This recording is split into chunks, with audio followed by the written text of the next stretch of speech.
Good evening. आज मैं आप लोगों को प्रोबेबिलिटी डिस्ट्रीब्यूशन एग्जाम में जो क्वेश्चन चैप्टर है आपका प्रोबेबिलिटी डिस्ट्रीब्यूशन, उसके कुछ बेसिक प्रॉपर्टीज़ और एग्ज़ाम में आने वाले कुछ क्वेश्चंस को सॉल्व कराएंगे। ये 15 मिनट्स का वीडियो है। अगर आप ये देख लोगे तो ये प्रोबेबिलिटी डिस्ट्रीब्यूशन चैप्टर आपका 75% क्लियर हो जाएगा और हो सकता है एग्ज़ाम में जो भी क्वेश्चन आए वो 100% आपसे सॉल्व हो जाए, क्योंकि यहाँ पे मैं बहुत डिटेल में आपको चैप्टर नहीं समझा रहा हूँ, बट जो एग्ज़ाम के पर्पज से वो चैप्टर क्लियर कर रहा हूँ। ठीक है, स्टार्ट करते हैं। तो प्रोबेबिलिटी डिस्ट्रीब्यूशन जो है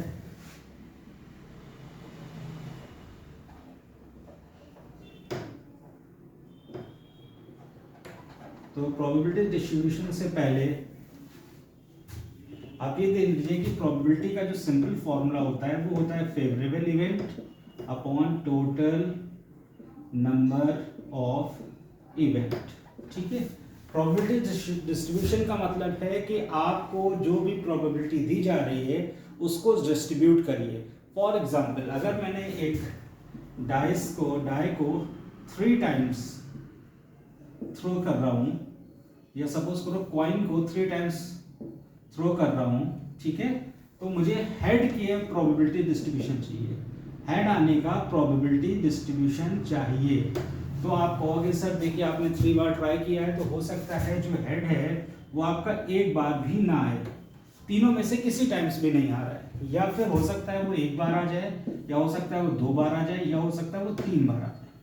यानी आपकी रिक्वायरमेंट हेड आने की है, आप प्रोबेबिलिटी हेड पे डिस्कस कर रहे हो, तो हो सकता है वो एक चांस में हेड आए, यानी जितनी बार भी आपने 3 टाइम्स थ्रो किया है तो टोटल केस कितने बनेंगे वो अगर आपको नहीं आते तो एक पर्टिकुलर क्वेश्चन बहुत इंपॉर्टेंट है, आप याद कर लीजिएगा। आउटपुट जो होता है वो होता है सिंपल इवेंट में आने वाले आउटपुट, यानी ये सिंपल इवेंट है जो एक बार आपका इवेंट होगा। आपको मालूम है एक कॉइन को जब आप उछालेंगे तो या तो हेड आ रहा है या टेल आ रहा है, तो एक बार में जो इवेंट है that is called simple event. उसको आपने जितनी बार भी रिपीट किया है उतनी बार मल्टीप्लाई कर दीजिए। आपने यहाँ 3 बार किया है तो सिंपल इवेंट को आप 3 बार मल्टीप्लाई कर दीजिए, या इन शॉर्ट आप कह सकते हो सिंपल इवेंट की पावर n। जितनी बार रिपीट किया, तो सिंपल इवेंट में कितने आउटकम आ रहे थे 2, तो 2 की power 3 that is called 8 events आएंगे। हम उनको ड्रॉ कर लेते हैं।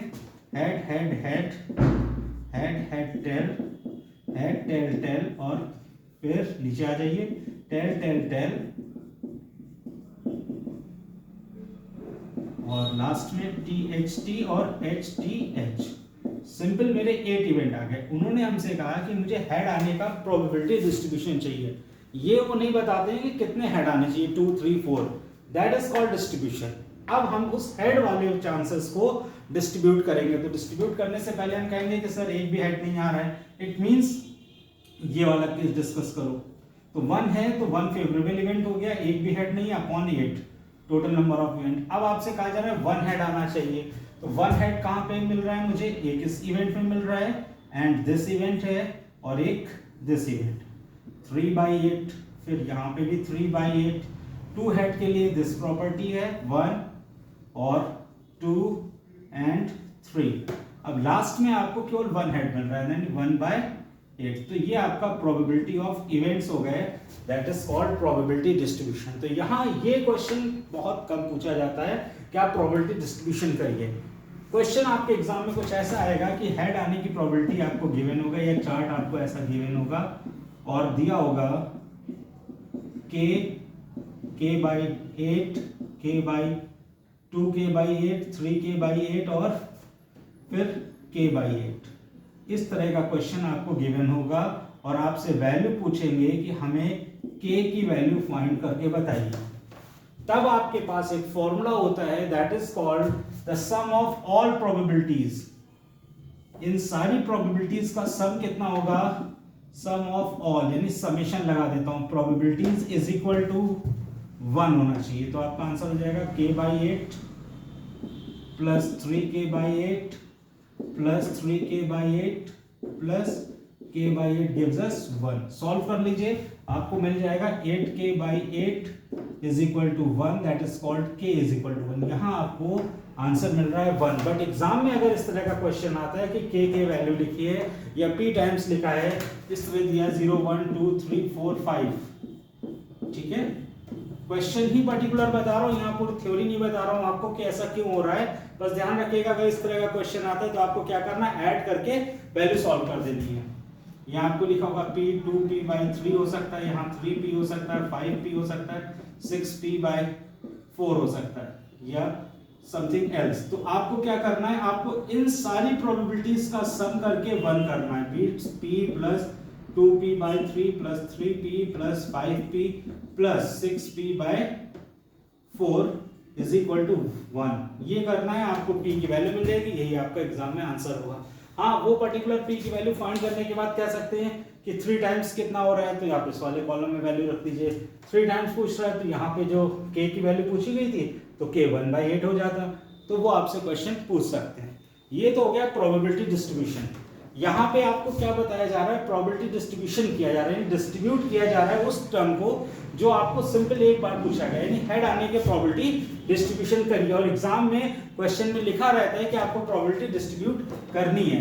बिना प्रोबेबिलिटी डिस्ट्रीब्यूशन के आप प्रोबेबिलिटी डिस्ट्रीब्यूशन के सम्स नहीं करेंगे, वो एक्सप्लेन कर देगा आपसे कि k की वैल्यू या p की वैल्यू बताइए। इसी तरह के क्वेश्चंस आते हैं। इसके बाद कुछ हमारे पास डिस्ट्रीब्यूशन होते हैं सिंपल तरीके से। डिस्क्रीट प्रोबेबिलिटी डिस्ट्रीब्यूशन आता है और नेक्स्ट है आपका कॉन्टिन्यूअस प्रोबेबिलिटी डिस्ट्रीब्यूशन। तो डिस्क्रीट प्रोबेबिलिटी डिस्ट्रीब्यूशन में हमारे पास दो पार्ट होते हैं, बायनोमियल और यहां पे आता है पॉइजन डिस्ट्रीब्यूशन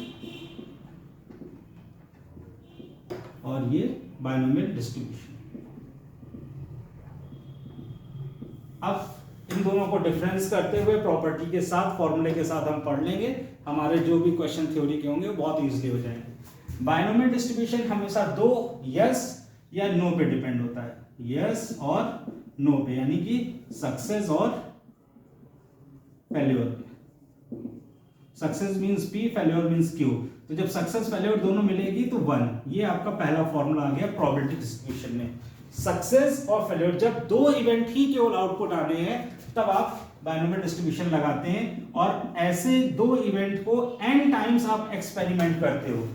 इन दो इवेंट्स का जो भी आउटपुट आ रहा है वो आपने n टाइम्स डिस्ट्रीब्यूट किया। सपोज करो आप कॉइन टॉस करते हो तो हेड आने की प्रोबेबिलिटी 1/2 होती है और टेल आने की 1/2। या डाइस को थ्रो करते हो तो 6 आने की जो प्रोबेबिलिटी है, यानी 6 आउटकम आएगा, वो केवल एक बार आएगा, that is called 1/6, this is p। और ना आने की प्रोबेबिलिटी, यानी 6 इज नॉट अपीयर, तो 5/6, दिस इज q। तो ये एक डाइस को आपने 1 टाइम थ्रो किया तो सिंपल इवेंट में p और q मिल जाएंगे।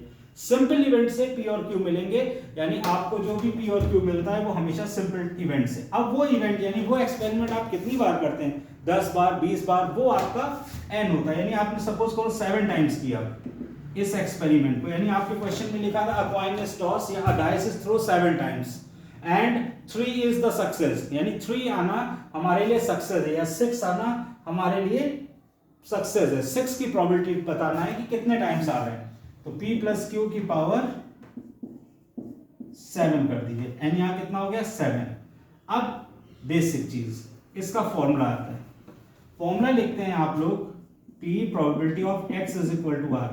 r वो चीज होती है कि टोटल नंबर ऑफ एक्सपेरिमेंट 7 है, उसमें आपका फेवरेबल यानी आप कितने बार सक्सेस चाहते थे वो हमें बताता है r। सपोज करो आपने कहा हम 3 बार चाहते हैं, तो 7 बार एक्सपेरिमेंट हुआ है जिसमें 3 टाइम्स आपका फेवरेबल इवेंट अपीयर हुआ है यानी सक्सेस हुआ है, और 4 टाइम्स कुछ और आया है, वो कुछ और आया है यानी आप सक्सेस नहीं हुए हैं। तो यहाँ पे सिर्फ हम अपने सक्सेस को कंसीडर करते हैं, यानी जो रिक्वायरमेंट है उसको कंसीडर करते हैं favourable event, that is called r।